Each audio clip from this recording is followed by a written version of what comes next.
ગુજરાતનો દરિયાકાંઠો ફરી એક વખત વિવાદમાં આવ્યો છે. આ વખતે ગુજરાતના પોરબંદરના દરિયામાં બોટમાં ડ્રગ્સ આવતું હોવાની બાતમી દિલ્હી એનસીબીની ટીમને મળી હતી, જેના આધારે તેણે નેવીનો સંપર્ક કરીને એક ઓપરેશન મોડી રાત્રે હાથ ધર્યું હતું, જેમાં મધદરિયે એક બોટને આંતરવામાં આવી હતી, જેમાં 500 કિલો ડ્રગ્સ હોવાનું જાણવા મળી રહ્યું છે. આ ઓપરેશનની અંદર ગુજરાત એટીએસની ટીમ પણ અને ગુજરાત એનસીબીના કેટલાક અધિકારીઓ પણ સામેલ હતા. પોરબંદરનો દરિયાકાંઠો ફરી એક વખત ચર્ચામાં આવ્યો છે. મધદરિયે એક બોટમાંથી કરોડોની કિંમતનું સેંકડો કિલો ડ્રગ્સ સેન્ટ્રલ એજન્સી દ્વારા પકડી પાડવામાં આવ્યું છે. ખાસ કરીને નાર્કોટિક્સ કંટ્રોલ બ્યુરો દિલ્હીની ટીમને કેટલાક મહત્વપૂર્ણ ઇનપુટ મળ્યા હતા, જેના આધારે આ ઓપરેશન પાર પાડવામાં આવ્યું હતું. અંકલેશ્વરથી સુરતને જોડતા સ્ટેટ હાઈવે પર ગમખ્વાર અકસ્માતમાં 3 લોકોના મોત થયા હતા. હાંસોડ તાલુકાના શેરા ગામ નજીકથી પૂરઝડપે પસાર થઈ રહેલ કાર ધડાકાભેર વૃક્ષ સાથે ભટકાતા અકસ્માત થયો હતો, જેમાં કારમાં સવાર 2 લોકોના મોત થયા હતા, જ્યારે અન્ય એક વ્યક્તિને ઈજા પહોંચતા સારવાર અર્થે ખસેડાયો હતો. જો કે સારવાર દરમિયાન તેનું પણ મોત થયું હતું. ભાવનગરના 3 યુવાનો કારમાં વહેલી સવારે સુરત જતા હતા, તે દરમિયાન અકસ્માત થયો હતો. બનાવની જાણ થતાં જ હાંસોડ પોલીસનો કાફલો દોડી આવ્યો હતો અને મૃતદેહને પીએમ માટે ખસેડી વધુ તપાસ હાથ ધરી હતી. વહેલી સવારના સમયે કાર ચાલકને જોખવું આવી જતા અકસ્માત થયો હોવાનું પ્રાથમિક અનુમાન લગાવાઈ રહ્યું છે. સુરતના ભેસ્તાનમાં આરોપી યુસુફ ઉર્ફે ટેણીએ ટ્રાફિક સર્કલ પર ઉભેલા ટ્રાફિક કોન્સ્ટેબલને પોતાની સ્કોર્પિયો કારથી કચડવાનો પ્રયાસ કર્યો હતો. કારને 10 મિનિટ સુધી ગોળ ફેરવી અને બાદમાં આરોપીએ કારથી પોલીસની પીસીઆર બોલેરો સાથે ભયાનક અથડામણ કરી હતી. આ ઘટના બાદ આરોપી કાર સાથે ફરાર થઈ ગયો હતો, જેની સુરત ભેસ્તાન પોલીસે ભેસ્તાન રેલવે સ્ટેશન નજીકથી ધરપકડ કરી હતી. પોલીસની સર્વિસ બાદ તેણી સરખી રીતે ચાલી પણ શકતો ન હતો અને જે પોલીસ કર્મીને મારી નાખવાની ધમકી આપી હતી, તેની સામે જ બેસવા આજીજી કર્યો હતો. સુરતના ભેસ્તાન વિસ્તારમાં પોતાની વિસ્તારનો દાદા સમજી બેસેલા યુસુફ ટેણીએ ગતરોજ પોતાની સ્કોર્પિયો કારથી ટ્રાફિક કોન્સ્ટેબલને કચડવાનો પ્રયાસ કર્યો હતો, જે બાદ પોલીસની પીસીઆર બોલેરો સાથે ભયાનક અથડામણ કરી ફરાર થઈ ગયેલા આરોપી ટેણીને પોલીસે ઝડપી પાડ્યો હતો.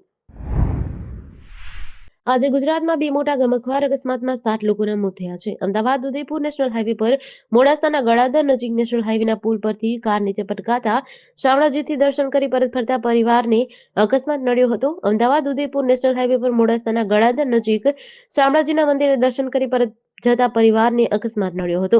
અકસ્માતના નેશનલ હાઈવે પુલ પરથી લગભગ 35 ફૂટ નીચે કાર પટકાઈ હતી, જેથી કારનો કચ્ચરઘાણ વળી ગયો હતો. કારમાં સવાર એક જ પરિવારના 4 લોકોના મોત થયા હતા.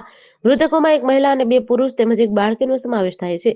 ટીટોઈ પોલીસે ઘટના સ્થળે પહોંચી તપાસ હાથ ધરી છે. મૃતકોને હાલ શામળાજી સિવિલ હોસ્પિટલે પીએમ માટે ખસેડાયા છે. માહિતી મુજબ મૃતકો નડિયાદ બાજુના છે.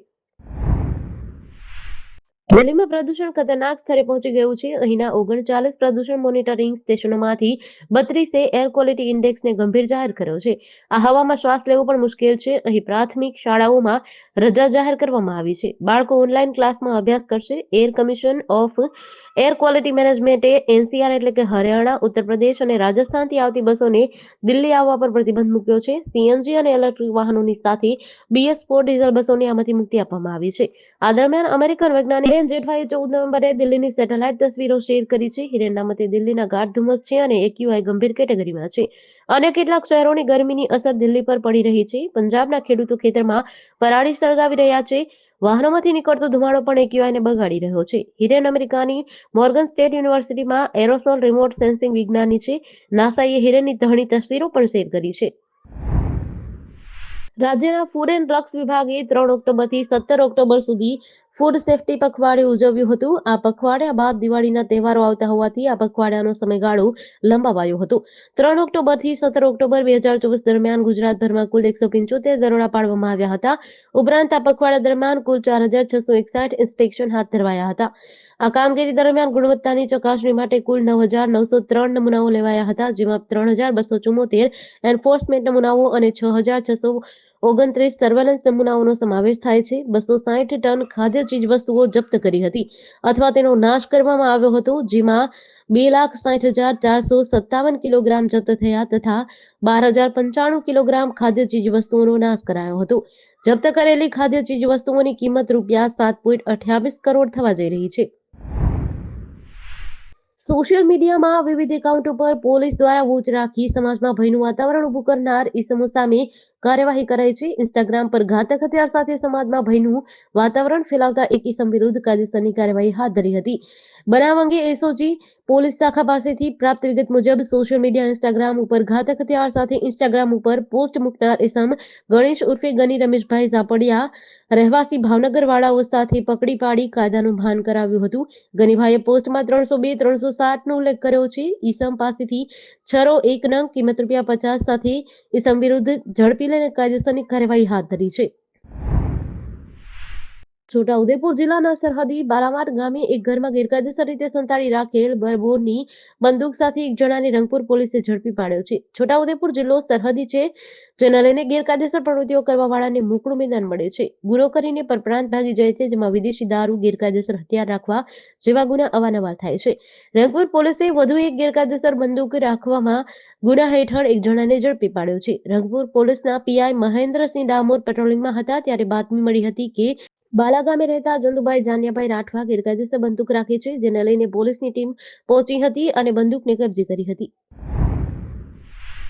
રાજકોટના મવડી વિસ્તારમાં આવેલ પ્રગટેશ્વર પાર્કના રહેવાસીઓ આજે એકત્ર થયા હતા અને રસ્તો રોકી ચક્કાજામ કર્યો હતો, જેમાં રહેણાંક વિસ્તારમાં બિનઅધિકૃત રીતે પ્લાન તૈયાર કરવા બાબતે વિરોધ કર્યો હતો. કોમર્શિયલ બિલ્ડિંગનું થતું બાંધકામ દૂર કરવા બાબતે રહેવાસીઓએ ચક્કાજામ કર્યો હતો. 100 ફૂટનો રોડ જાહેર કરવામાં આવ્યો હતો, પરંતુ 80 ફૂટનો રોડ બનાવાયો છે તેવું સ્થાનિકોનું કહેવું છે. ત્યારે 3 માળની પરમિશન મળવી જોઈએ, પરંતુ 7 માળની પરમિશન મળી તેવો આક્ષેપ સ્થાનિકોએ કર્યો છે.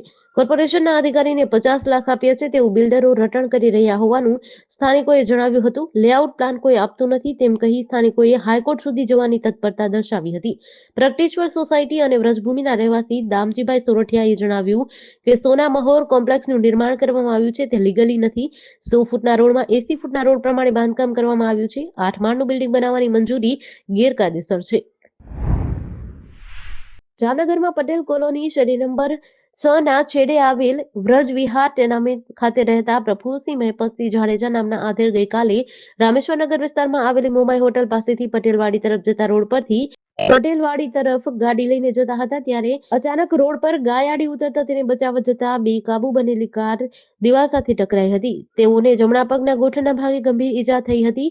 તાત્કાલિક સારવાર અર્થે ખસેડાયા હતા, જ્યાં ફરજ પરના ડોક્ટરે તેમને મૃત જાહેર કર્યા હતા. આ બનાવ અંગે મૃતકના ભાઈ દિલીપસિંહ જાડેજાએ સીટી બી ડિવિઝનમાં જાણ કરતા પોલીસ સ્ટાફ દોડી આવ્યો હતો.